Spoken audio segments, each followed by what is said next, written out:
this started. Most importantly, we'd like to thank everyone, students, but also our volunteer panel for showing up and being a part of this today. A lot of you have gone through and done some work with your marketing and speaking about how you're going to get out information about your company. And in addition to for the presentation, we really wanted you to understand one of the finer points of operating in a digital space, which is search engine optimization. So today we actually brought in a couple of experts. Hold up, I'm trying to, so Lariza Quintero is actually over the SEO at Complex, not the magazine, you're over it at the network, Complex Networks, if I'm not mistaken. The magazine years ago, and now it's a digital platform. So the website, yeah. So if you were expecting the same content, we still have music content, sneaker content, so Complex. Awesome. And then Peter Nason, who actually is with Google, and yes, we mean that Google, the one that whenever you don't know something, it's literally the second place you go. If your parents happen to be people, well, it's probably the first place you go. So Peter, welcome to the party. Thank you. Thanks for having me. Awesome. So let's get into this. Thank you very much. First, we're going to do a little bit of getting to know you as we kind of launch. Oh, actually, before all of that, Mr. Haji does have some housekeeping to go over. Haji, the floor is yours. All right, guys, good morning or good afternoon if you are on the East Coast, morning if you're on the West Coast. Just quickly, just some Zoom quick etiquette rules. As Daniel mentioned, we have two amazing speakers who are going to really feed you guys with some incredible knowledge about SEO. If you have no idea what it is, they're going to feed you guys with some knowledge about that. So just quickly, just make sure you guys are camera ready. I see all your beautiful faces. Julia mentioned that earlier. If you want to, make sure your camera is on the bottom left-hand corner of your screen. Make sure that there is no red line through the stop video button. So if there is no red line, it means your video is on. Right next to that, if you can please make sure your microphones are muted. Right next to the stop video is the mute button on the bottom left-hand corner. Make sure that the little red line is through that. That makes sure that your video is muted. If you can, guys, can all please rename yourselves. Students, if you go to the bottom of the screen, you click on participants, look for your name, and if you can please rename yourself to your full name, your school initials, and the state that you're in. So at participants at the bottom, find your name, look for rename, and just rename yourself, your full name, your school initials, and your states. Just want to make sure, see who's representing here in the Zoom chat. I'll give you guys just a few seconds to do that. Full name, school initials, and state. All right, if you guys have any questions for our amazing two guest speakers, same place, bottom of your screen, there should be a little chat icon. Click on that, drop your questions right in there. Your questions will go to the hosts, which are the two speakers, Daniel, Julia, and myself. We'll definitely get to your questions along the way or at the end of the chat. And then last but not least, you can also raise your hand. Same place, right next to your name. And there's a little hand button. You can click on that icon. We'll see it, get to you, get to your questions as soon as we can. And last but not least, of course, just enjoy the session, take notes, take in as much as you can. All right, Daniel, it's up to you. Awesome, awesome. So once again, thank you very much, Lariza, Peter. We know that there's a lot going on, so we do appreciate you taking a little bit of time to kind of join us and share your information, knowledge, and expertise with us. Let's go through the getting to know you part first, because at some point in your past, you had to sit in the very similar situation as a lot of our students. So who are you? Where are you currently located and joining us from? And favorite and least favorite subjects in high school? Lariza, you go first. So yeah, my name is Lariza Quintero. I'm located here in New York City in the heart. I do live in Queens, was born and raised in Queens, so I'm a Queens girl. My favorite subject, so I went to Martin Luther King High School in the city. So my high school was focused in forensics and things like that. So my favorite class when I was in high school was forensics, as well as my English class, I was also part of my journalism class. So I think that's where I got the love for publication and media and stuff like that. My least favorite class was math, unfortunately. And I learned that when I got to college and started taking computer classes. Yeah, it was an awakening in college. But yeah, math wasn't my favorite, unfortunately. That's interesting that you work with SEO now, right? Yeah. Peter, welcome to the party. How can Thanks. what My name's Peter insights do you Nason. I currently live here in Chicago, Illinois, originally from the Northeast. Actually went to school in New York City for college in Manhattan. Least favorite, probably I'm going to go along the math lines as well. Didn't really enjoy math that much, which is weird because my favorite subject was probably economics, which like is weird because like in high school it wasn't super math heavy, and then when I got to college and majored in it, it became extremely math heavy, which was a real revelation and surprise to me. Should have definitely paid more attention to math, high school and math. Just a thing there, but yeah, so that would probably be it. Awesome. Well, thank you for sharing that. So talk to us a little bit about your current professional role, right? What do you do at Google? And then is it something that you ever imagined you would be doing when you were in high school? Let's see. What I do at Google right now, I'm what's called a platform specialist. So platforms are what everything is built on. And I work on the marketing platform, ad tech. So on the programmatic side, programmatic is when you go to like say ESPN.com and the big banner drops down with a new Marvel movie coming out, or you go to Wall Street Journal and there's a big ad like that's like across the top of it or something like that. That's advertising that's been bought like ahead of time. It's not like it's not an instantaneous auction type thing. It's companies have made deals with each other.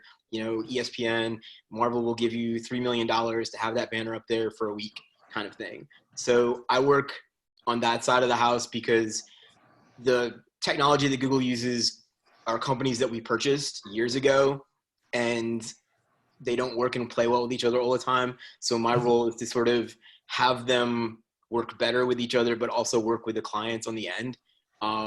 Prior to that, I was working in small business, which was SEM, which is kind of like SEO's cousin. Go into that later if you guys want. But that's where I learned about SEO. And prior to that, I worked at a startup in the Valley, out in California, doing SEM. So that's where I sort of got my break into it. I didn't know SEM and SEO existed up until I was in college, and I got an offer to go and do an interview at the startup, and I had to, before my interview, spend about 48 hours like Googling what is SEM, how does SEM work, like all this stuff, and like a dirty secret that they never knew.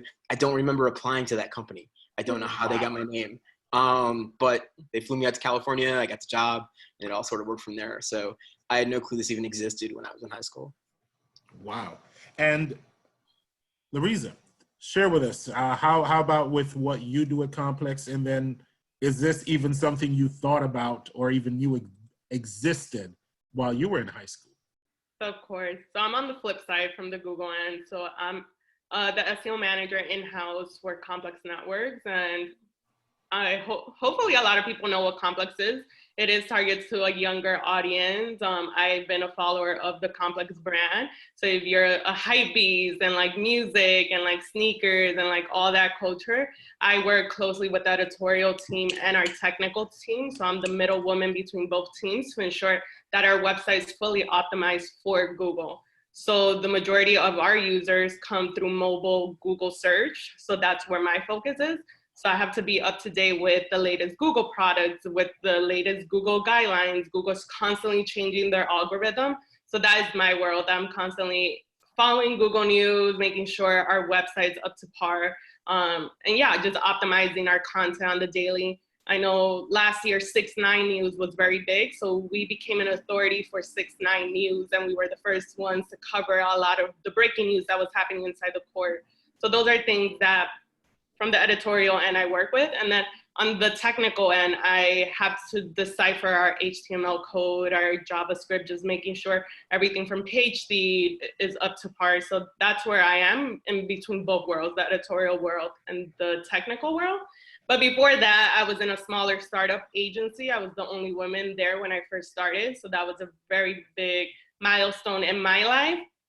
But like many, I did not know what SEO was. Prior to that, once I graduated, my background was in cybersecurity.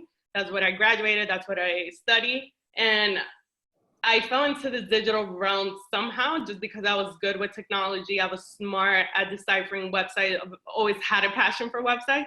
I don't know if a lot of you had MySpace, maybe I'm getting way too old, but I was one that would sit there and create like custom layouts and play around with the HTML and the CSS, and it would be crazy how much hours I would spend. So I've always had a love for websites and technology. So that's a little sum of yeah, where I am currently. Awesome. So before we get into the topic at hand, I want you to each share, because I think a lot of students always think that there's this thing that said, whenever you see a turtle on a post, you know that he didn't get there on his own, right? So a lot of students, one, think that you just get to be successful without any challenges along the way. So can each of you share both a professional win that you've had and then a loss that you've had? I guess I could start. One of my biggest wins, I guess, once again, was just getting into this agency. I know prior to that, graduating, I was lost because I wanted to be a cop. The whole reason I got into cybersecurity was to become a cop, join the criminal force, do that. But unfortunately, life took it's a different route, so I ended up in digital marketing. I think the biggest accomplishment is when I started to get a rhythm for SEO at this agency, being the only woman, a Latina woman at that, and people listening to my strategies and what I had, all these ideas I had in my brain, just implementing them. I think that was one of my biggest accomplishments. Of course, speaking at Google in San Francisco, in New York, that's a big win for me in my professional career. Failures, we all have failures. I take them as lessons. One of the biggest failures was when I was on the agency and all the work we did for this big website, unfortunately, one day overnight just tanked. Once again, going back to Google's algorithm changes, and sometimes things happen so quickly that this literally happened overnight. And that was a big failure on our end, but it was a big lesson. It wasn't fun deciphering the data and everything and explaining to the client what happened, but yeah, all a lesson. Awesome. And Peter? Let's see, biggest loss was probably like on a personal level. When I was graduating from college, I applied to Google and sort of just blindly thought, oh, of course I'll get in. Why wouldn't I? And I didn't, and it sort of like made me like kind of light a fire of like, okay, that's where I want to be. How do I have to get there? Like, what do I need to like put in like my professional bucket that will make Google want to come to me? And that's when I started kind of looking to the path that made sense to get to Google. And that's how I went for the startup. And after like 3 years there, Google actually recruited me out of there. So It was sort of a loss that I managed to turn into, you know, something positive by going, all right, that didn't work. How do I make it work now? Like from a client level, in small business, I had this client all geared up for this huge promotion, like for a holiday weekend. We had the ads built, we had the spend all set up, we had everything good to go, and there was a glitch in the system and it didn't deploy. So like he had planned on like racking up all this holiday business that just did not happen because it wasn't for like about 6 or 7 days that we didn't realize things weren't running. And by the time we fixed it, that ship had kind of sailed. So that was sort of a lesson learned in like, don't trust systems, like always double check and then go back. And if you wake up in the middle of the night wondering if you did something, probably go check if you did, because there's a reason you just woke up. Can I tell you that is a huge lesson? I think that most of us learn at some point in life. If it's, and usually the hard way. Double check just in case. Yeah. Now, I want students to understand that this discussion that we're having today is actually two sides of the same coin, right? So Lariza, you represent almost the front end user-facing side, and Peter, your experience is kind of, I mean, both of you deal with the user, but Lariza, you're optimizing for the Google side of things, right? So what is SEO and why is it so important, especially to businesses? So SEO is search engine optimization, and search engine, of course, in this case, we're talking about Google. But one thing that I love to emphasize that it's not only Google. People search daily, whether you're on Instagram searching for a tag for a certain location, if you're on YouTube searching for a certain video, if you're on the App Store looking for certain apps, you are searching constantly. So all of that is search engine optimization. You have to optimize whatever product, any service that you have, so it aligns with what your searchers, your audience is looking for. So basically, yeah, search engine is that whole world of search. Yeah, I think search, exactly what she said. And what I would add to that is that just about when everybody thinks that they sort of had it figured out, we change the algorithm. So like, for me. we continue to move the target for Lariza. So just when she thinks she's got it like dialed in, we change a couple parameters, and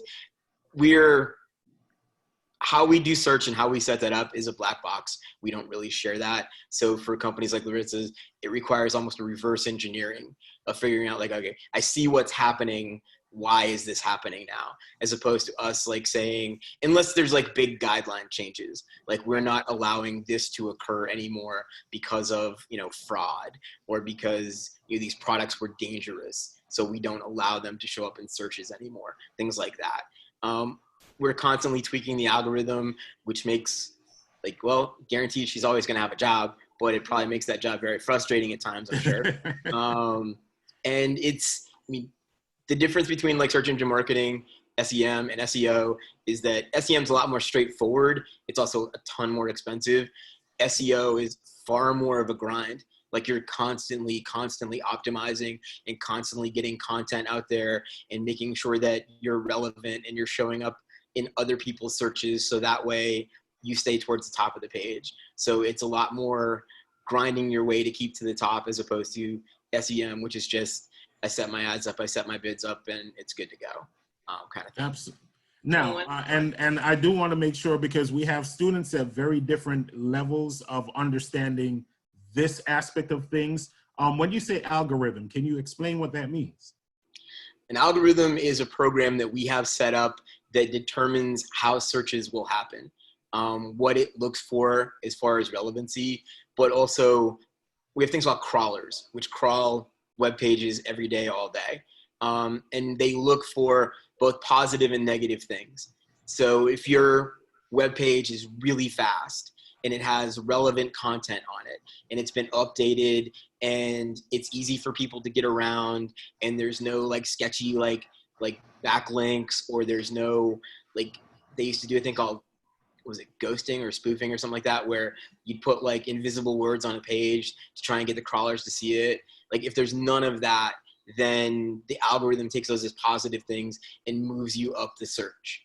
It looks for like references to you in other things. So if you're writing articles that other people are quoting, then that boosts your SEO relevancy and things like that. So the algorithms are tweaked all the time to try and make it, our whole thing is user first. Like we focus on the user's experience. So we want to make your search experience the best possible, and you get the answers you want when you first search, because that's why people come to Google. Like Ask Jeeves don't exist anymore because he wasn't that good at finding answers. We're good at finding relevant answers, so people come to us.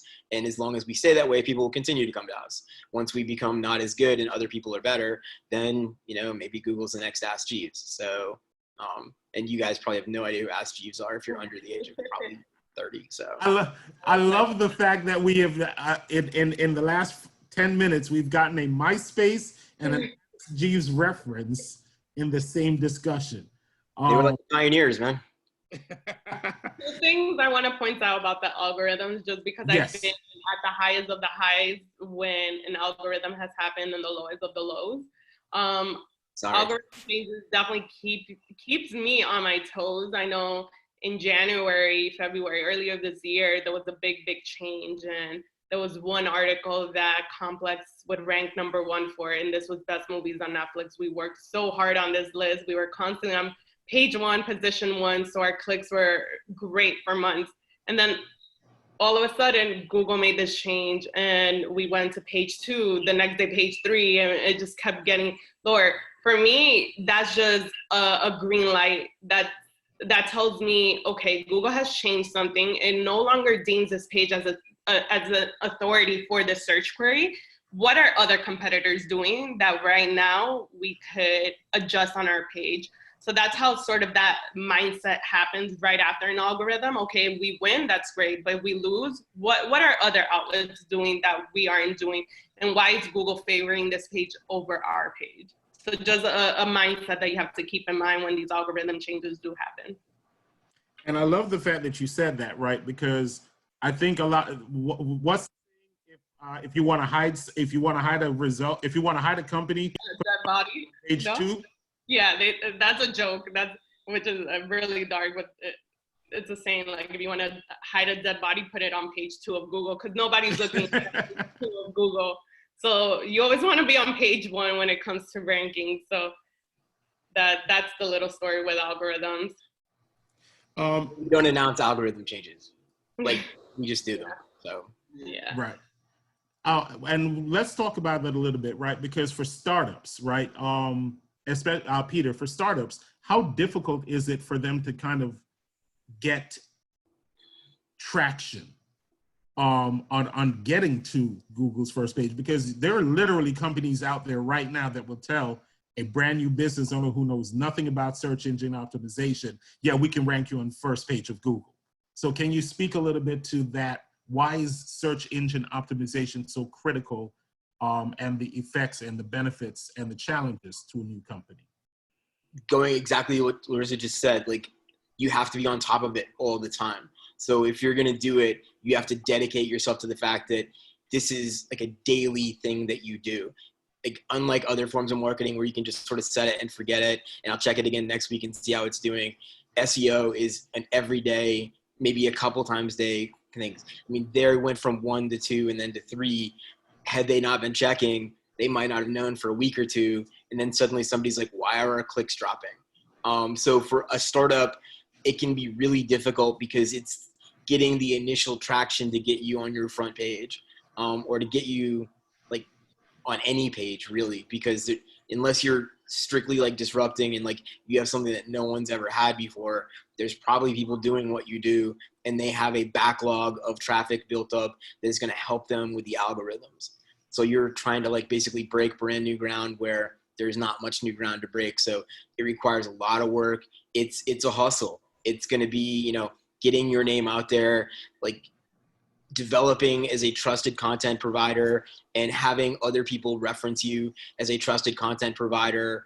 And, you know, you'll see a lot of people will kind of set up sort of like promotional deals with each other where I'll talk about your stuff if you talk about mine, and networks get built up that way where they're sort of cross-referencing each other in a similar field. So maybe, you know, you're making men's watches and I talk about men's fashion. All right, you talk about mine, I'll talk about yours, because they reference each other, so it makes sense. And that's kind of how you can start it, but it's work. I mean, Lariza can speak to that. It's, you know, it's hard work, but it pays off in the end if you keep the grind going. Yeah, I've been fortunate enough to work on the agency end. So I worked with small clients to very large companies. Same thing, this is not overnight success. This is changes you're making to your site and your content that in the long run, it will pay off.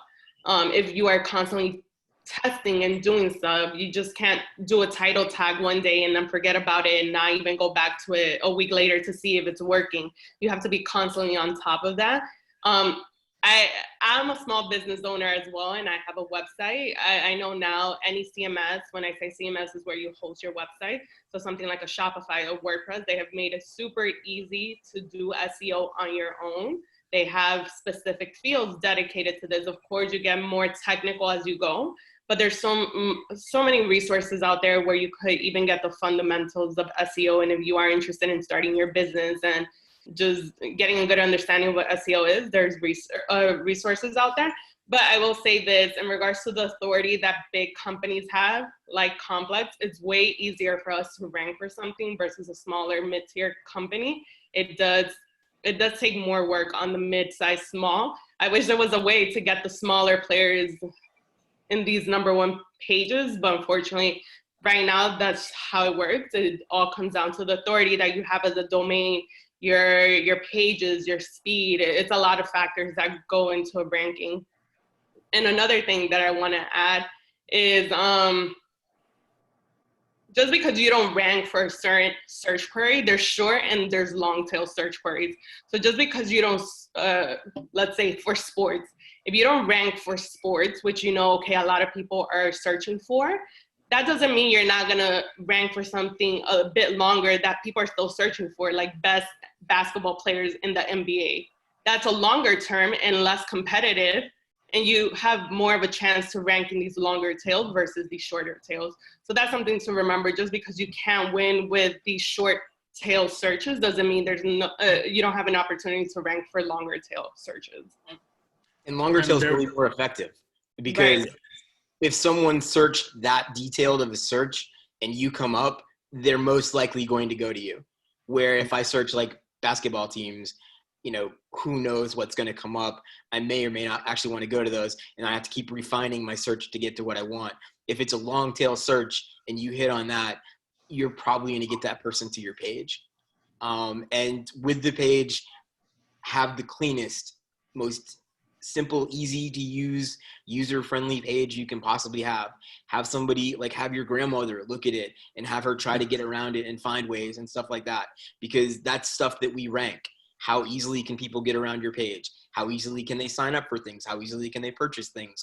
Like, how, if it's too much of a chore, then you're going to get dinged in your rankings for that. So make it as user-friendly, and don't just trust your own opinion that it's user-friendly, because, if you built it, how it works, it's going to be easy for you. Have somebody who knows nothing about it check it out, because they're the ones who are going to find all your holes and your flaws. And well, I got to this page and I couldn't, oh yeah, well, you just clicked that over there. Well, how do I know to click over there?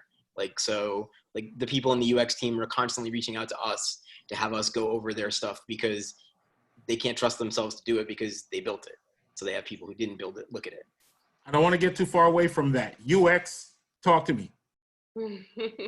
What does that mean, and why is it important? User experience, which ultimately, going back to the, we focus on the end user. User experience is everything to us. Did you have a good experience when you got to that website? Did you get a ton of pop-ups? Did it jump you to other pages? Those are the kind of things that will get you bad scores, if not straight up banned. You can potentially get your page banned from Google searches, where even if you type that page in there, it will not show up there. If it's, we call it a dirty page, it has, jumps to links that have nothing to do with what, you're talking about, bicycling for fitness, and it's jumping to stuff for tourism or God knows what else kind of stuff. That will get you banned. And pretty much I've seen people get their businesses crushed because, and another thing, when you're just starting out, the businesses that are preyed on the most by shady operators are the small new businesses, especially in marketing. They will come to you claiming that they can do all of this wonderful stuff for this amount of money, and they can get you on the top of the first page and all this stuff. If they can get you to the top of the first page and you're just starting out, they're probably doing something that might not be legit. So check their references out, check them all out, because working in small business, I saw people just get completely abused by companies taking advantage of the fact that they didn't know anything about it, and they trusted that this company did. So when people reach out to you about marketing opportunities, vet them thoroughly, because it can make or break your business starting out very early. And another thing regarding UX is that sometimes the experience that you have on desktop is not the same that you're going to have on mobile. So I know Google has shifted to a whole mobile view, mobile first view. So the most important thing is to, make sure you have an optimized, fully optimized desktop version, but then make sure that you have a really good mobile experience. You don't want buttons to be too close together, that you can't actually click them because they're too small. So those are things from the UX side, just keeping in mind the desktop version and also the mobile version. Awesome. And I want to take a quick... more mobile searches now than there are desktops. Yeah. And more people access from mobile now than from actual physical computers. I do have a Daniel Medina who's had his hand up. So I do want to take his question, because I don't want to run out of time and not allow some of the students to get some questions in. So Daniel.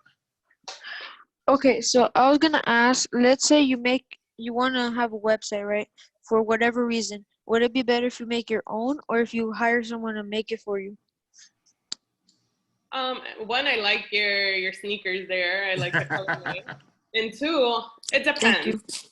It depends how big is your site. I know for myself, I have an e-com store and I sell women's sunglasses and accessories and things like that. So I did it on my own. But once again, I'm familiar with the digital marketing world. I know what social is. I know what a social ad looks like. I know what email marketing looks like. I'm versed in this world, but it's because I took the time to educate myself and learn about things. But there's also freelancers and small agencies out there that do want to work with small clients. Once again, making sure that they are legit, because there's a lot of sketchy freelancers and business out there. But there is a lot of freelancers and small agencies that do cater to just helping people with an idea, that have a business idea. So you could go either route. If you could save money and do it on your own and learn as you go, I recommend that. But yeah. Yeah, I 100% what you just said. Like, if you can do it on your own, save yourself the cash if you can. Kind of look at it like, how well can I do this? If I can do it in a way that this will be a good site, or at least pretty usable and people will be able to get through it easily, then do it. If you're just like, there's no way in the world I can do this, I tried it and it was just failing epically, spend the money to get someone to do it. If there's going to charge you like ridiculous amounts of money, find someone else, because as she said, there are a ton of freelancers. Ask to see copies of their work, ask to talk to people that they've already worked with to get references, vet them heavily. But there are a lot of excellent freelancers out there. But if you can do it on your own and save yourself the money to put into something else, definitely do that. Awesome. Okay. Bridget, thank you. That was a great question. Bridget also has a question. Bridget, you're up. Hi. Hey, Bridget, Okay. from Lake Ronkonkoma? No. Oh. Okay, so you guys were talking a lot about the Google algorithm. So I was wondering, is it basically like the same for everybody, or really does it differentiate within different like demographics? Because I know complex is more like modern and stuff. Right. So it's a range. I've seen algorithm where it only targets health and finance websites. So anything like a complex wouldn't get hit or ding per se. But then there's other times that the entertainment media sites are the ones that are affected. So in regards to algorithms, I would say that they vary. Once again, your website could win out of this algorithm, or they could lose out of this algorithm. And sometimes it just targets specific websites and specific topics. An algorithm is an extremely like layered and complex thing. It's not just like one line of code. So it does differentiate between verticals, because part of what it does is, as it's going through the search, it immediately starts weeding things out. So if you start typing in something about like, basketball shoes, like it is now weeded out pretty much like, anything to do with cars, anything to do with travel, and anything to do with other things. So it's constantly like, taking the razor and just shaving stuff away from it till it gets down to where you want to be. So changes can be made at all those different levels in the algorithm. So exactly like she said, like we might make a change where it makes a huge change in the tourism industry because of something, but it doesn't affect health and beauty at all. And it could be anything from, there's suddenly been some like sketchiness in that market where people are like doing something, or like in health and beauty, maybe there's like this new product that suddenly is like super unsafe, and we need to make sure that any searches for that don't show anything. But that won't affect travel at all. So that's kind of how search works. And Lariza, Yeah. I was just going to say, you mentioned UI, which is user intent. And if I'm not mistaken, both user intent and user experience are really what Google is trying to ensure it provides the best experience for people that are looking for something. Right. So let's say your user intends to find out how something works or get more information on a certain topic, and then your page doesn't align with that, then that's already a big no. I've seen cases where some of the rankings are completely different. And then over time, you see that entire search landscape change. Once again, Google gets really smart, even to the granular level of what the user intent is. And they do an incredible job at just matching that. things have changed drastically the way search looks. It used to be just ads and regular search results. Now you have so many rich snippets, you have boxes that give you quick answers, you have AMP pages, you have a lot of features in these search results that sometimes Google makes it really hard to play because they push your organic rankings even further down. But once again, you have to be constantly on top of just Google's products. So I know for our media site like Complex, we rely heavily on AMP pages, and AMP pages is anytime you see this little thunderbolt anywhere in search, you know these are accelerated mobile pages, and that's a Google product. So Complex had to conform to that and create AMP pages just to align with what Google's rollout was during the AMP strategy. Yeah, and that goes to the experience. Like intent is like, where do you want to go? Experience is what it's like when you get there. So I wanted to look at men's basketball shoes. It gave me this list of things to look at. And then when I got there, how good was that site? How well did it work? Was it easy to get around? Was it easy to find what I want?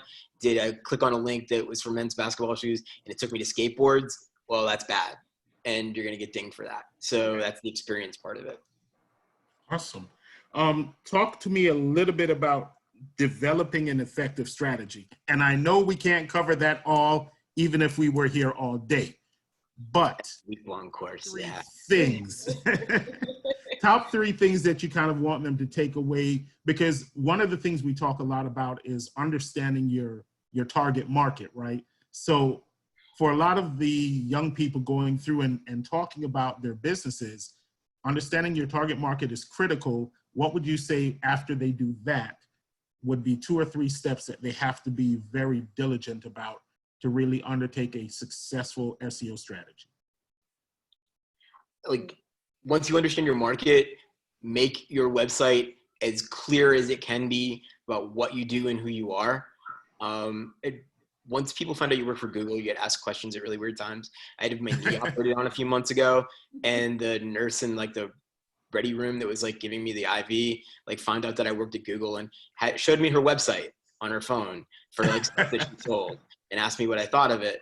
And it was a really beautiful website, but I had no idea what she did. Like she sold like these really expensive like sweaters and blankets, and looking at her page, I would have no idea what that was, which made that page, although beautiful, completely useless. Because if I go there and I don't know what you do, I'm not going to stay. I'm going to go somewhere else. So be clear about what you do. You know, I want to buy sneakers. When I get to your site, make sure I know I can buy sneakers there. You know, make it easy for me to do things. Be clear, be concise, and be open, I guess would be the 3 big things I would say.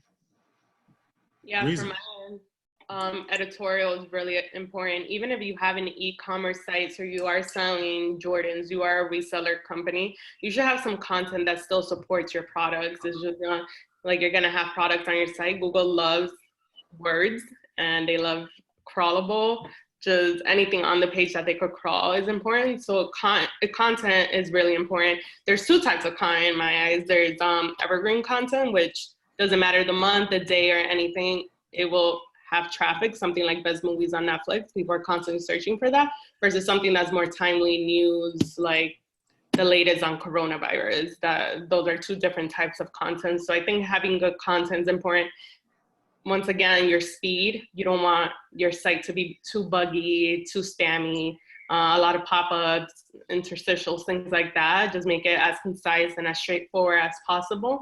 And also an important thing that I think you have to take into consideration when you are creating content is how can this content live on other outlets? So one thing with the Complex is like, okay, I work closely with the editorial team. We create this amazing piece on music. How can we flesh this out even further? How can this live on an aggregator like Flipboard? How can this live on social? How can we expand this beyond Google search?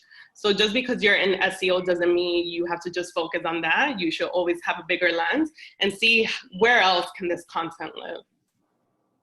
I love that answer. Yeah, especially if you're doing multiple formats. Like if you have videos on your website, then make sure that like, does anybody know what the 2nd largest search engine in the world is after Google? Boo-boo. It's a trick question. It's YouTube. So it's our other one. So if you have videos on your site, get them searchable in a way that if someone searches it on YouTube, it will show up there. And that sort of now you're marketing from your site across platforms now. So you're not just going to show up in Google searches, you're going to show up in YouTube searches. So think about ways to like, you know, take the little bit that you have to start with and put it in as many places as you can. Yeah. That, by the way, I love the fact that you answered that question, asked that question and answered it, because it is huge, because a lot of our students live either on Google or in YouTube. So, and social is another big. You'll be surprised though. I've worked with some clients where their demographic was an older audience. So if you guys ever land a job in an agency or something, just because yes, you search through Google doesn't mean other people of different ages don't search on other platforms. I know my family was on Bing for a long time. I know other people who were on Yahoo for a long time. So yeah, things to pay attention to. And think about where you're marketing and what your product that you're marketing is and who that audience is. Bing skews much older. So if your product is for people who are older, then Bing is something that you want to think about too, because basically people use Bing because it's what comes with Microsoft. So trivia question, what's the most searched query on Bing?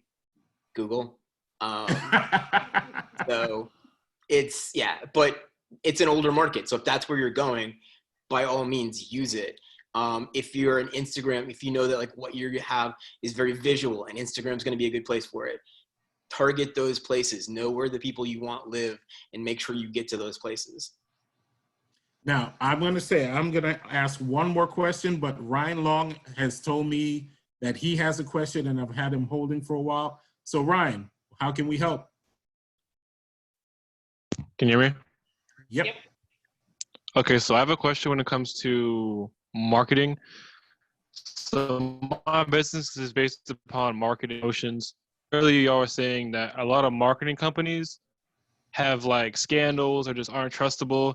How to make my business trustable and reliable, being, you know, smaller and without the credentials of everybody else? Sorry, your website is what exactly again? I'm sorry. You want me to type it or you want me to speak again? No, you could say it. Okay, well, basically, like, I was wondering how I can make my small, like, promotional marketing business more creditable and also have, like, the credentials at, like, the bigger businesses. Got it. Definitely buzz. I would build buzz around this. I know link building is a really big thing and it does take effort. Once again, don't ever trust anyone that's going to tell you, hey, you could pay me $100 and I'll give you all these backlinks. Most of the time, no, do not do that. You yourself want to find other credible websites that maybe could do some sort of post and link back to you. You want to create that buzz on social. You want to create buzz anywhere in order to support your business. Once you get that buzz, everything else will slowly start coming together. I think that's one big step, creating a buzz around your brand, your service, creating content that, once again, you can flesh out on social media, on YouTube. Creating buzz is important. And trusted partners, you know, have people who have good reputations vouch for you. Work with those people, get to know those people, so that if someone is, you know, a source of truth for an industry, you know, then they say, yeah, this company's legit. I've worked with them. They do a really good job. That's worth more than a lot of the ads you could ever buy, because people look and go, oh, okay, I trust this person's opinion. They've worked with this person. I'll at least check them out. You know, user testimony is probably one of the, if it's verifiable, one of the best things you can get. I will say, I'll throw in 4 words that you need to know, especially in a situation like that. Under promise, over deliver. Yeah, 100%. Mm-hmm. Throughout Maria, life. pardon me? Throughout life. That's like a good philosophy throughout life. Throughout life. A lot of companies will say they can do more, and then once they get the money, they drop the ball.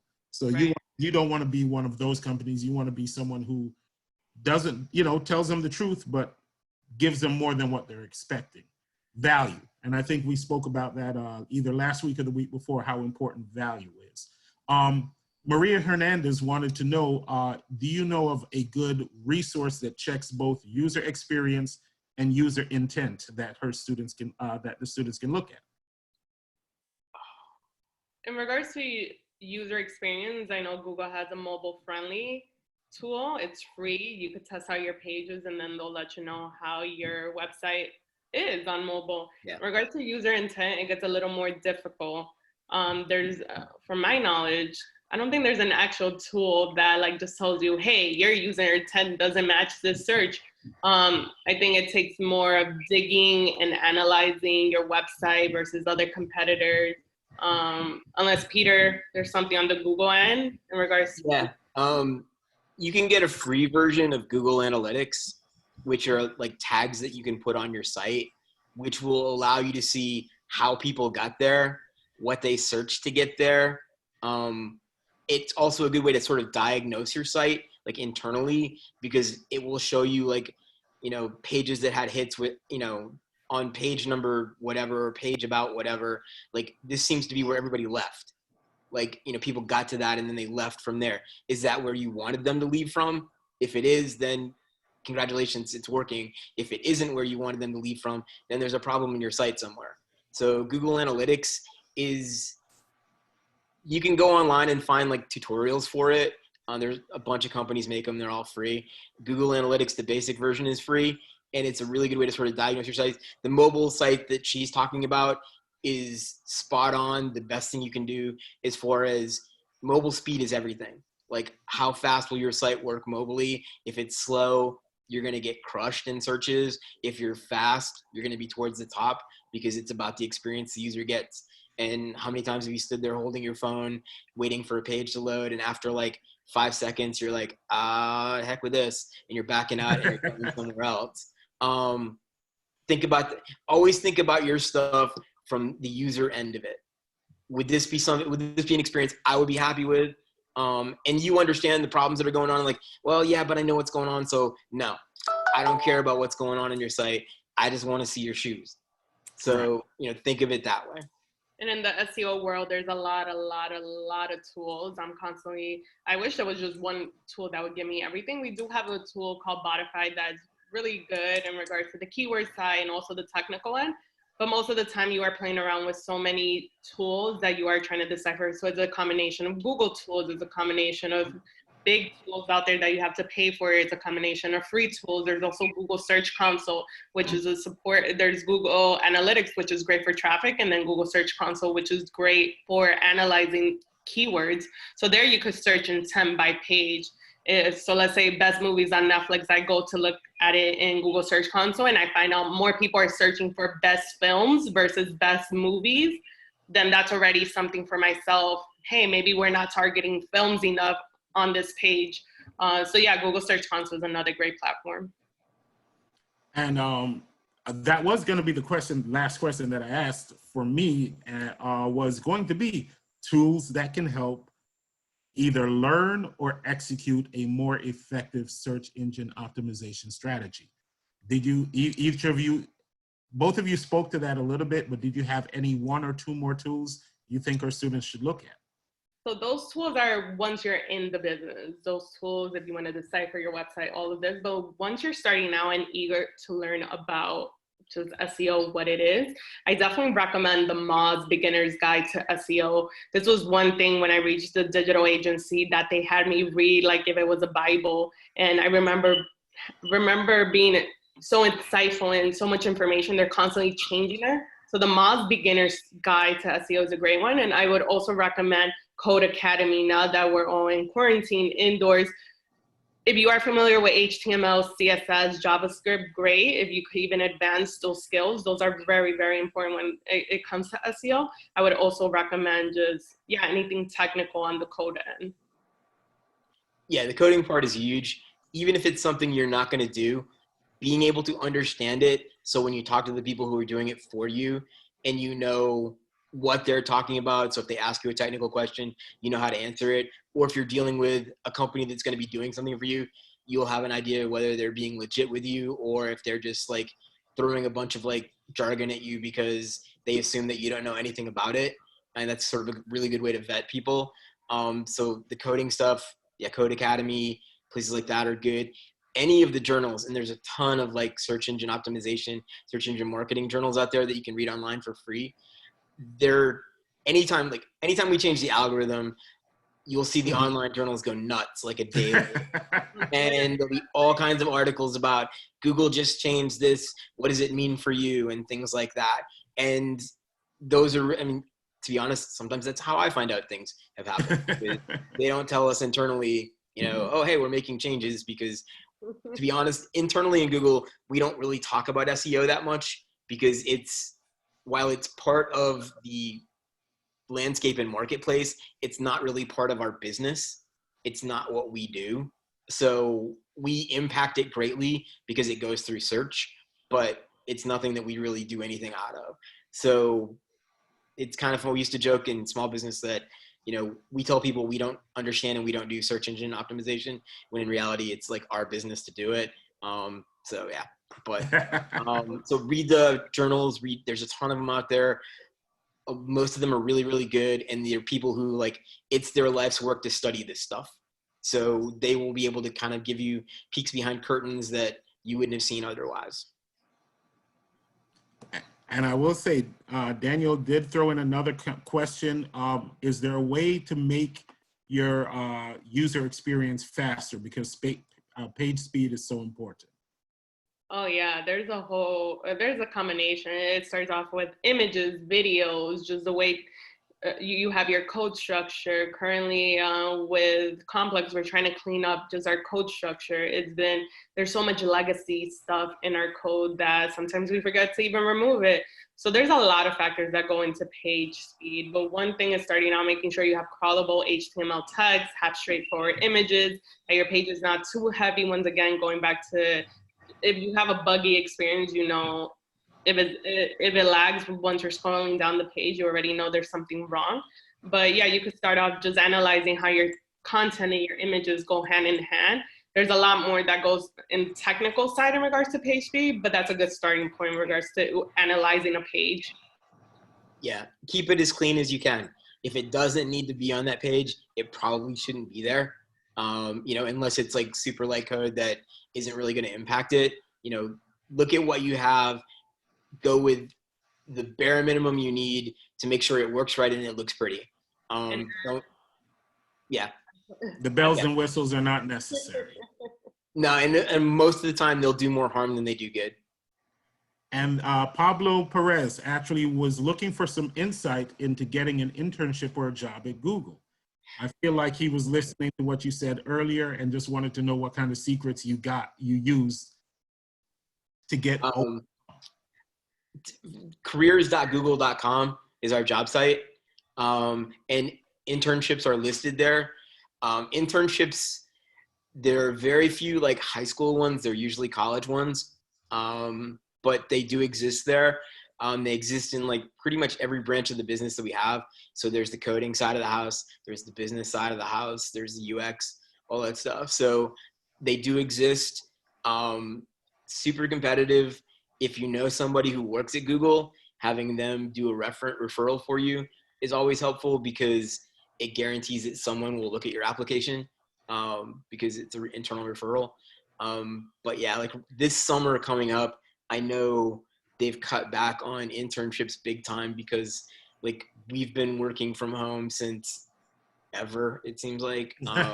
Like we were one of the first companies to do it. So it was like the beginning of March for us, that we went back home, and I got a thing today saying expect probably the beginning of July or August at the earliest before we go back. So for internships, that just makes it really hard, because you can't have someone who doesn't know anything sitting at home and you're trying to teach them stuff. So they've scaled back internships drastically, unfortunately. And Lariza, Peter, I hope you know what you just did by saying that it's helpful to have somebody that you know at Google. Yeah, I didn't really think that one through, did I? Now, because it's 1 o'clock now, I know we started a few minutes after 1, so after 12. I don't want to take up too much time of your day. You're both professionals. Do you want to leave any insight, right? Because SEO is a very technical thing. And sometimes it's easy to get bogged down. You can't see the forest for the trees. When you connect SEO back to marketing strategy, do you want to leave any insights for the students in regards to that? Of course. At least for myself, Complex has always been a dream for me. It's been such a cool brand to work with, celebrities, all of that that you could even imagine in Complex being. Being that I am in the SEO marketing team, it's been so rewarding, not because I get to work on technical stuff and content, but just because I believe in the brand and what they flush out. So one of the most important takeaways for me is do SEO, but also believe in your brand, believe in your service. If you don't believe in that, then any effort that you make won't even pay off. So always believe in your platform and what you're trying to put out in the world. Yeah, you have to yeah. I don't think you can really put your heart into something that you don't believe in. I agree with that 100%. You're gonna make mistakes. Things that you think are the most brilliant thing that you've ever written in your entire life, and this is clearly going to win some type of award in advertising, will fail miserably, and you have no idea why. Take that as a learning experience. Don't take it personally. Some things that you just kind of throw together and you're like, this might work, might be super successful, and it's almost embarrassing because it's like the dumbest ad I've ever written, and it's been really successful. I don't know why. Things like that are going to happen. Just use them as learning experiences. Don't personalize anything. If it's your own business, it's your grind. Understand that that's going to be like what you do, and it's going to be who you are for a while. When I worked at the startup, I was the 44th person they hired. And by the time I left, there was like over 100 of us. But I learned to code there. I learned to work with clients there. I learned to order lunches there because our HR person was gone for a while. So owning your own business is a beautiful thing because you will get to wear all the different hats and find out where your strengths and weaknesses lie and learn a lot of new things. With your marketing strategies, try and be as diverse as you can. Don't go all SEO or all SEM or all anything. Try and use a little bit of everything just because they all work in different ways for different things. And you never know what market you might find or what little niche you work yourself into until you go into those areas. So try and do as many different things as you can. Awesome. I do have a request for both of you to possibly leave either your social media contact information. So you'll be probably looking for either social media contact and or email in the chat box, please. We just wanted to say thank you. Can I actually request that you do your LinkedIn's? Yes. Yeah, of course. That would actually be ideal. Yeah. I mean, granted, they can all go on LinkedIn and search your name, but that would be awesome. That's all I've got, man. I really do appreciate both of you spending a little bit of time sharing this with us. Like I said, it is a very technical, it's like social media marketing's not as attractive younger sister, right? It's still important, but just it's not sexy as social media marketing is for everybody. So we really do appreciate you sharing both your insights and your experience. By all means, students, thank you so much for joining us. Thursday's session is going to be about creating a powerful pitch. And seeing as how submissions are due on Friday, I do believe that one's going to be a pretty cool one to go through. Keep in mind that even if you are not submitting for Friday, one of the most important skills you can have in life is the ability to speak and articulate clearly your point of view and your ideas. So even if you're not presenting, I do believe that there's going to be value in that particular session. I appreciate both of you, two different sides of the coin. Peter, Google's over there hating everybody. And on the other side, everybody's hating Google back every time they make an Google loves everyone. We love This was such a great conversation to have the two sides of the coin. Yeah. This is just, it's fascinating. We want everyone to be happy and find what they're looking for. That's our Yep. whole thing. I completely own the fact that we make life difficult for the other side of the aisle. A lot Don't of make it so difficult, please. But if you didn't do that, would they really need her as much? Right. In a There's way, that, and also, like, what Google does creates job security for her. It should be less. It's too many changes too frequently. That's what your strategy is like, great. we're trying to make the experience that much better, so when people get to your site, it's quicker, it's cleaner, and you know that they definitely want to be there. So you're not like getting people there in traffic that is just wasted traffic. So, you know, we try and make it as efficient as we can, and that's a constant process. So yeah, and sometimes it doesn't work. We make a change to an algorithm and yeah, it goes bad, and then we have to go back and fix things. So And there was something Google has been trying to play with, and I'm trying to remember what they call it again, where the words, if they understand the intent of the words, they, like, if you say cat and then the other word is feline. Oh, the AI type of. yeah, the autofill, like learning your search, learning like typing patterns. What you see, like what we see internally in beta for that stuff is scary, like how smart computers are and how much they can learn about your patterns.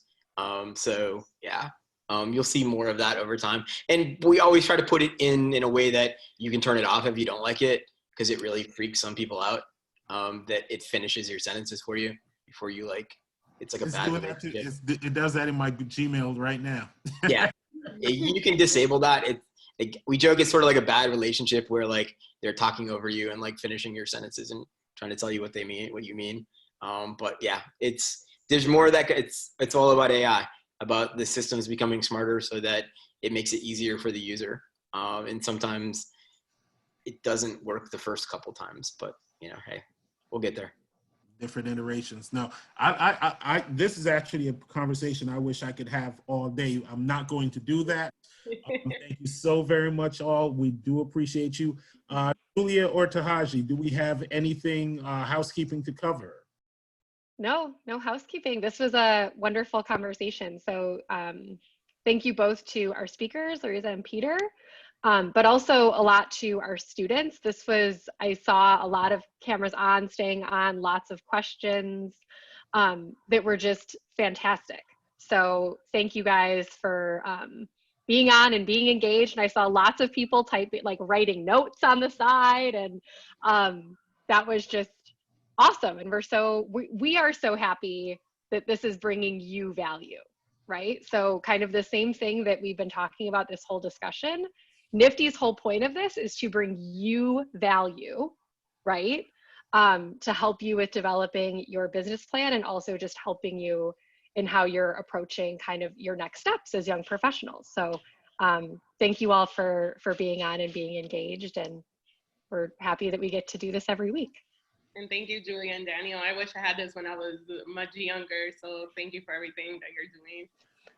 Look, I think, and this is to kind of Ryan's question from earlier. Oh, really quick, Miss Brown, can you send the link one more time? One of your students was requesting. But to Ryan's point, which is the earlier you learn some of these skills, is the more proficient you can get at it.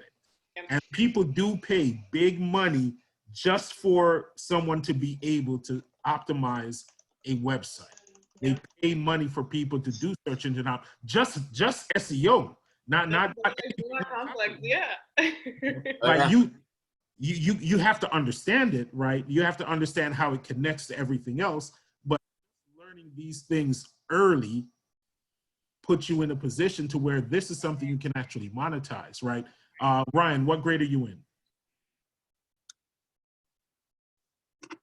Currently, I'm a junior. You're a junior, so you figure Yes, we're stuck inside over the summer, right? Hopefully that doesn't happen. But if you took 5 hours a day just to study and learn digital marketing and SEO, that's something you could actually charge people for halfway through your senior year, right? So these are skills that are real world skills that people actually monetize and take advantage of. Forget about it if you learn paid, if you learn social, if you are a whole just well-versed person in the digital marketing, then, oh my God, the demand for jobs that, yeah, it's crazy. It's crazy how much in demand these jobs are. I mean, it's a multi-billion-dollar industry. If you get half of 1% of that, you're making millions. So, yeah. Easily, you know, and there's a lot of opportunity for young people who not only know how to use the technology on the front end, but how to impact results for others on the back end. So also, agencies are a really good way. If you're like, I kind of like the agency thing, maybe I want to work at Google someday. We hire a ton of people from agencies. Like most of our business side, if they didn't come straight out of college, we recruited them in from agencies. So that's also kind of another way, like I sort of did with the startup, like for reverse engineered my way into Google. If it's something that interests you, but you're like, we get like 4 million applications a year, like less than 1% get hired. It's not easy to get in, significantly easier if we're recruiting you. So maybe an agency is your first step. So learn all this stuff now so you become super hireable to an agency, and then we come and steal you away. And then you get free food and ping pong and all kinds of cool stuff. And I love the fact that both of you had stints at startups before you got to the level that you got to, which speaks to how important entrepreneurship is, because without that experience, I don't know if at some point you would have gotten to a certain point, but I think that experience at the startup gave you the experience necessary to then transition to the level you're at now. 100%. I wouldn't be where I am now without being at a startup. You could just, there's so much learning you could do from the agency side versus a bigger company like Google or Complex, where people expect you to already know the stuff, versus a smaller agency, a startup, where you have so many resources. People are there to help you constantly. My mentors are still the people who hire me. So yeah, agency is definitely a great, great stepping stone into your career. And you get to learn different aspects of the job too. So maybe you think, I 100% want to do this. And then you get into an agency or a startup and you're doing that, but then they also have you do a couple other things. You're like, whoa, I actually like this even more. Like you can find career avenues that you didn't know existed. But in startups, everybody does everything. If your hands are free, you're going to get a job thrown into them that I'm 100% going to guarantee you that you didn't go to college to learn. You know, I knew nothing. Like I barely could code anything. And by the time I left the startup, I was coding in Python and building internal tools because I had some spare time. That's what you needed to do. They needed someone to do it. So I got taught Python in a day and turned loose on the internet.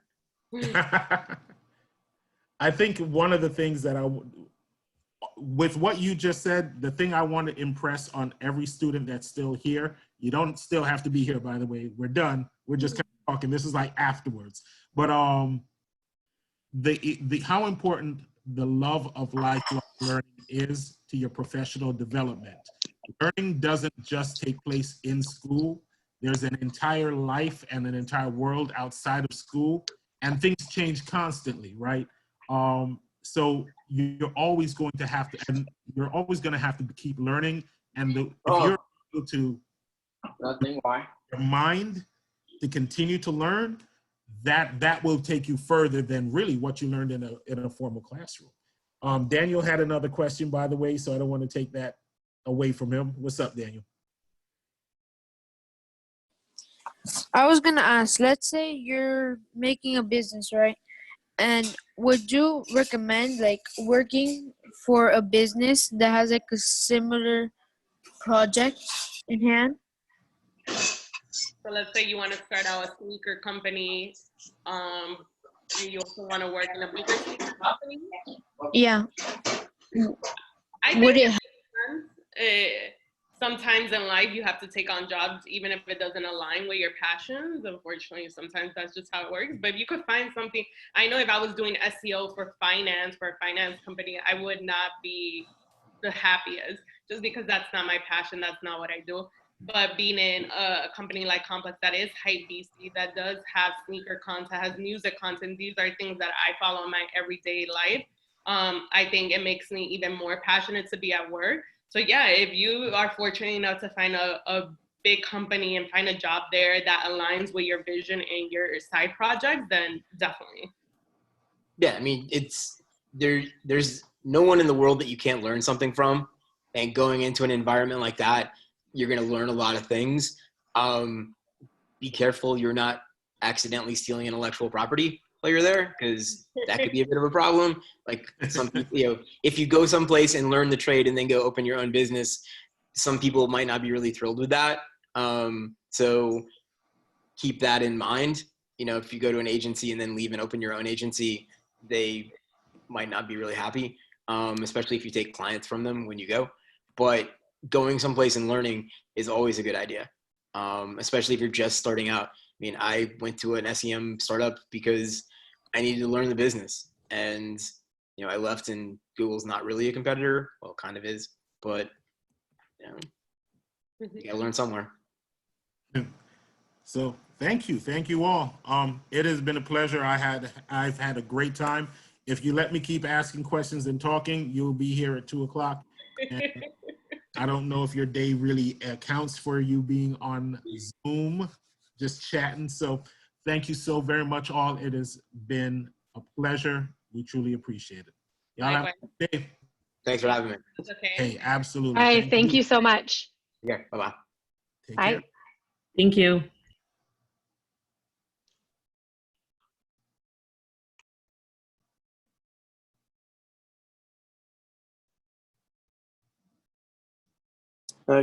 Hello, is anybody there? Yeah, hey. Hi. Where's the link to the survey that you fill out after? So about that, usually one of my coworkers has it. I don't have it on me. So I'm going to try to get it from him and we'll pass it on to your teacher. You're with Miss Garcia. Miss Garcia. So if we can find it, I'll try to pass it on to Miss Garcia for you. Okay. Thank you so much. You're welcome. Have a great You too. Hey, Ryan. Yeah, are you busy right now, or do you have like 10 minutes of my time? Sure. Talk to me. Okay. No, I was just curious because, like, I don't know, I've been tuning in these things the past, 2 times thanks to my teacher, Miss Carrie. And I was just wondering, like, so how do you get these contacts with these different people in like these job sources? Like, how do you build your contacts in like your web? That's something I need to know for my business. So. All right. So for us as so Nifty is a national organization, right? So the young woman who was on there, Julia, who we were working with, she was manning the chat as well. She's over our volunteer engagement. So this is actually a team effort, right?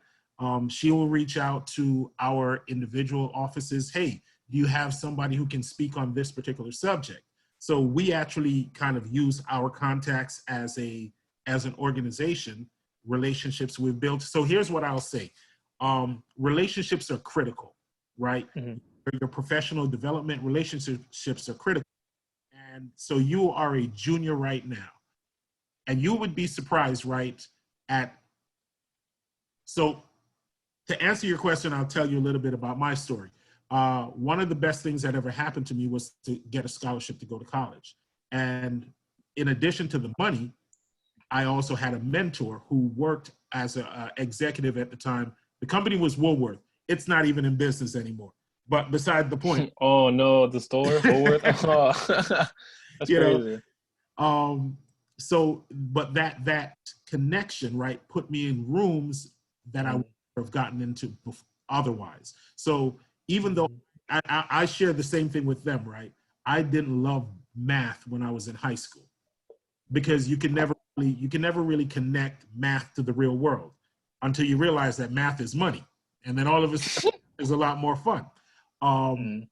So what happened was that connection to people in business, I got a scholarship for business, purely accidental, still the best thing that ever happened to me because I didn't want to study business, but I'm glad that I did. But then going to things that I participated. So there's some times where we'll have volunteers come out to the school. We'll have opportunities for you to engage with adults. And even in your personal life, right? You would be surprised. You know, the best thing that you have going for you is your youth. And here's why. When you explain to an adult that you have an idea that you are passionate about, that you've been considering, adults love taking interest and supporting young people who have vision, right? So young people with vision, so a young person who says, look, I'm looking at my life 10, 15 years down the road, and you've already walked that path, what kind of insights can you give me?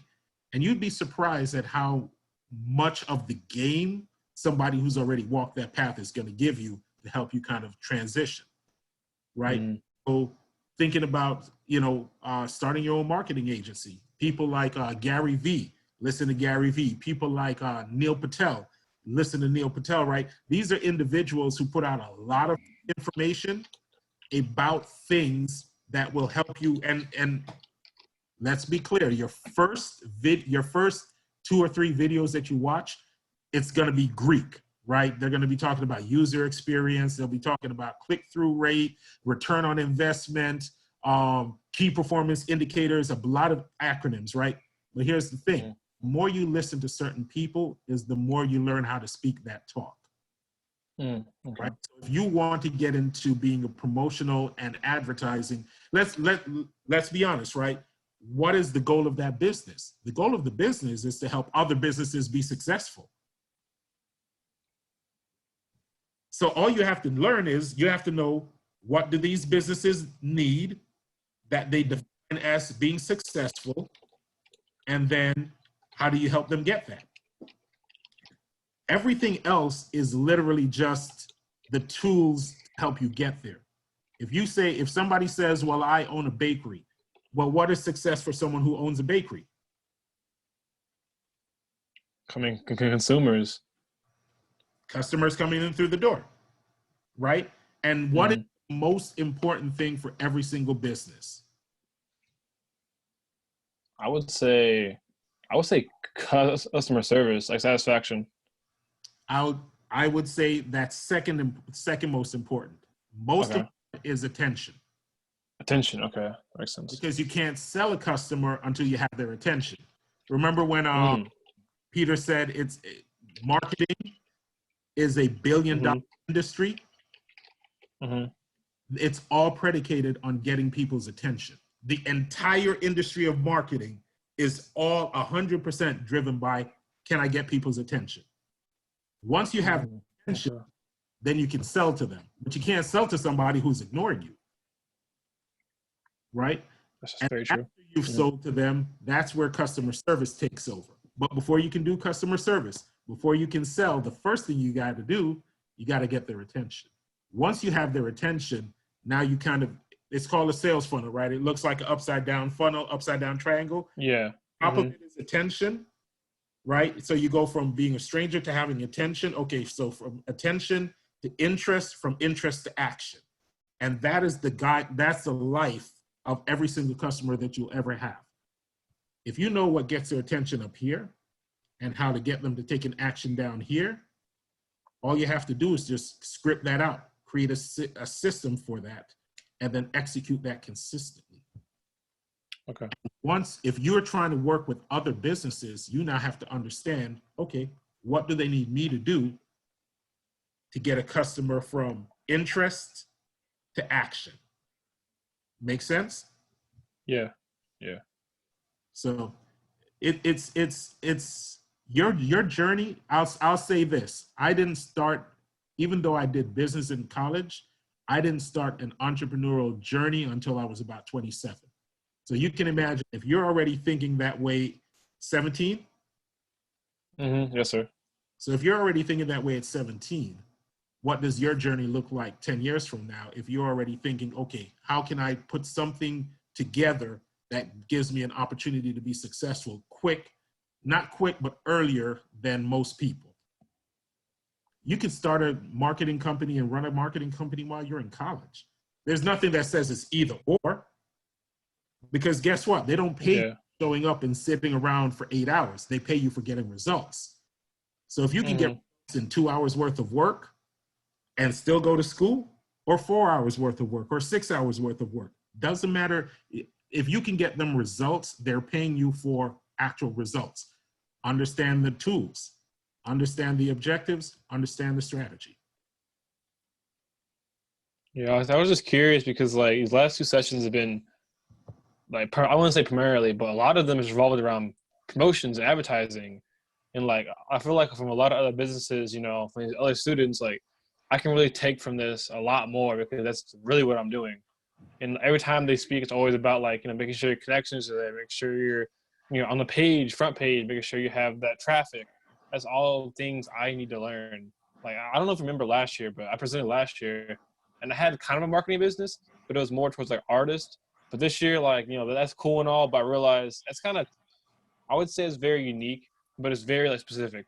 You got to have a group for that. So I changed it up and I made it more broad, so it's easier. And plus, like you said, there's a lot of market out there for advertising. Like people need marketing. So Oh yeah. that's Look, really cool. Before I came to Nifty, I still have the company. I'm still working on projects now, right? I just launched a brand this over the weekend because I didn't have anywhere to go. So I was just like, all right, let me do a project just for fun, right? Because you would be surprised when people start at saying, hey, this is the problem I'm having with my business. Sometimes it's the business itself, and sometimes it's how they market and build awareness around their business. So if let's say you live in Miami, right? Well, I lived in West Palm, but I live in like Tallahassee right now. All right. So when was the last time you seen somebody who made wheels for buggies? Man, it's been right? so if somebody came out and said, I want to start a company making wheels for horse carriages, right? Like there's not still carriages, but there's not enough out there to start a business doing that. So sometimes it's the you start, right? Sometimes the business sucks. It's a bad idea. But then sometimes you don't know how to build awareness for your business. And the number one challenge that people have, business owners have, they're so in love with their business, they think everyone else is going to love it. And they get to answer a very critical question, which is everyone wants to know what's in it for me. So if you went to talk to a business owner, you can't say, well, this is what I know how to do. You can say, this is how this benefits you. Yeah. Right? Business owners want to know, business owners, average consumer, if you go to the store and somebody tries to sell you something, do you buy it because they sold it to you, or do you buy it because you have a need for it? It's usually a need. It's just why I make a business for a need. And so most businesses don't know how to articulate what problem they solve. If you don't know how to articulate that, then how can you sell? Business owners, a lot of business owners, salespeople, they're technicians. They're great at whatever the business does, but they're not always great at selling the business. So if you can come in and say, look, these are the technologies that I'm familiar with, and these are the results I can help you get, and then actually achieve those results, that's a business right there. Yeah. There's money in being the middleman. He mentioned Fiverr. Fiverr is literally a platform where people can go on and start picking up jobs for $5, $15 for each of the jobs. Yeah, I saw that. As you get better, you can get $100 for a job, $150 for a job. So if a job takes you 2 hours, they pay you $150 for it. That's a good day at 17, right? You get 4 or 5. Especially in quarantine. Especially in quarantine. Look, Chris, the other guy who's been on the last couple of sessions, his kids have been home. They've started doing YouTube. They've started doing video tutorials and selling them on online on eBay, and they've made $3,000 in 2 weeks, 3 weeks. Yeah. But everybody's doing work on the computer and playing video games. So they were like, oh, we're playing video games. He was like, figure out a way to make money off of video games. There's opportunity. When people are going through things, there's opportunity. And it's just a matter of how do you leverage that opportunity? Business owners will always need a way to communicate to the people they're trying to reach. You grew up in social, right? How long have you been on the phone? Since you were what, 2, 3, 4 years old? You know? No, actually, I didn't get my first phone until like 15. But when I got it, I actually started in marketing media, and like I started with Twitter, and over like 2 years, I gained like 2,600 followers, and I've managed like a couple like different organizations. So it's sort of like a foundation for me. See, and same thing with Instagram, right? Now TikTok is so you already Yeah. digital language. The question is, how do you translate that into somebody who can take the ability to speak that language, right, and then help others who can't speak that language as well? Yeah, that's true. And there are literally companies out there. I know companies right now, it's one person using software and freelancers making 6 digits. And they were already working from home before all of this.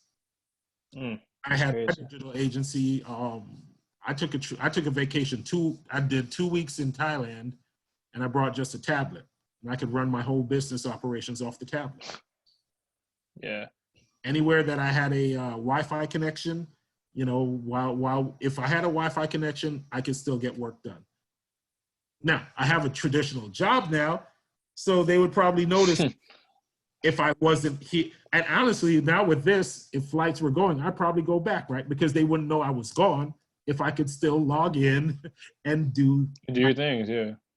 You know, so if you get to the point where you learn how the game works and just start consuming different content, consume content that helps you to understand. And the last one I'll leave you with, and then I'll let you enjoy the rest of your day, is something called HubSpot Academy. HubSpot? HubSpot Academy. HubSpot. HubSpot is a software to manage CRMs, which is customer relationship management. It's basically a database software, but it's free. But it offers marketing certifications around inbound marketing, search engine optimization, and it's basic kind of introductory level stuff. But once you learn it, and these are videos, right? So when you're watching it, they're doing it as video. You're not reading and writing, right?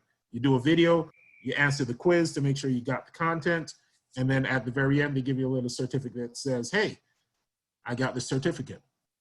But it's a great place to start learning about how marketing works for most people.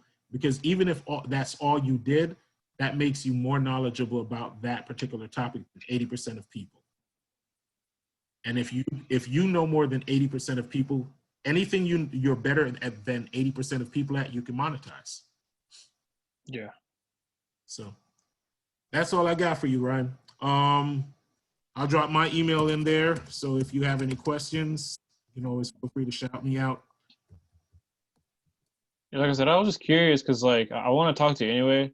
Because I texted my teacher and I was like, I want to talk to Mr. Williams and also like anybody that comes on the broadcast. So I've been keeping contact with, you know, the lady from last time with her business. I want to try to get in contact with these two and just keep my name out there so I can have connections to people earlier. I don't know if it was 2 meetings ago or 3 meetings ago, and I said one of the best things you can do from now is to create a LinkedIn page. Oh, LinkedIn. Okay. LinkedIn is about professional. So LinkedIn is, you know, Instagram is fun. Instagram is like your weekends. LinkedIn is like going to something with a suit and a tie on, right? Like it's a professional tool, but it's an amazing tool, right? Because if you reach out to people and say, hey, I was in this particular session on the Nifty thing, and I just wanted to keep in touch, right? People will accept you, and now you can kind of build a relationship. And one of the things I've learned is when you use social media properly, it does help you build amazing relationships. I found out about Nifty through Facebook, right? When I started volunteering for them. It's crazy. And I just kept coming to volunteer. You know, I probably volunteered 5, 6, 7, 8, 9, 10, 15 times. And they were just like, you know, we've got a job coming up. Like, would you be interested? I was like, I kind of like what I do now. They're like, you can work from home. You get to work with students. Fair enough. You know, the opportunities that come if you leverage social media properly, and that's an effective and amazing tool for helping you to do that. All right. All right. Well, like I said, yeah, so I'll let you go though, because I got to go call my teacher and work on this presentation for the pitch on Friday. I got to submit, Awesome. so. Yeah, and Thursday's session will be about mastering your pitch. So maybe there'll be a couple of last minute nuggets you can take out of that that you can apply to your pitch. Yeah, I'll try to make it because like my brother's got like a college exams on Thursday, but I'll try to do it on my phone and see what happens. So I'll try to come in, ask questions. All right, man. Pleasure. Y'all enjoy Yes, your. man. Appreciate it. You're welcome.